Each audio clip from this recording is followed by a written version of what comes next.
Sejumlah kelompok tani di Kabupaten Aceh Besar berharap kepada pemerintah setempat untuk memastikan ketersediaan air dan pupuk menjelang musim tanam padi tahun ini.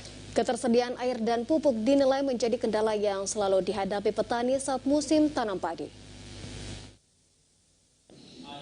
Harapan agar pemerintah menjamin ketersediaan air dan pupuk disampaikan petani dalam musyawarah penentuan turun ke sawah Jumat kemarin.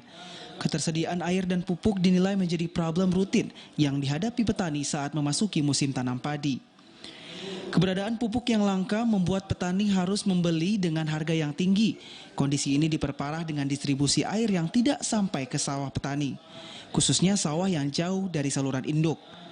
Pemerintah diharap memprioritaskan pengaturan jadwal pembukaan pintu air bagi areal persawahan yang jauh dari saluran induk. Pembukaannya juga diharap melibatkan unsur muspika guna mencegah hal-hal yang tidak diinginkan di kalangan petani. Sesudah ujung memenuhi baru ke atas. Tapi itu ada pengawasan dari pihak-pihak muspika. Itu alangkah bagus karena kalau kita menghadapi dengan para petani agak sulit. Jadi kita libatkan para muspika, insya Allah sukses.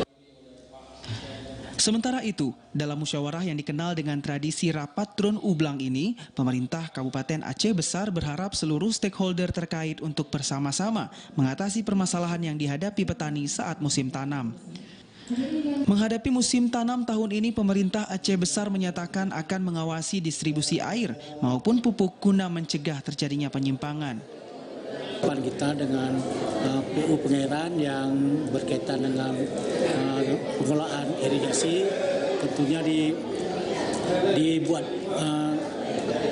jadwal buka pintu air yang tertib sesuai kebutuhan air yang diperlukan oleh para petani. Dalam rapat ini, para petani sepakat jadwal turun ke sawah untuk musim tanam gadu dimulai Mei ini hingga panen Oktober mendatang. Sementara musim tanam rendengan atau di musim penghujan akan dimulai pada awal November mendatang dan panen pada April tahun depan.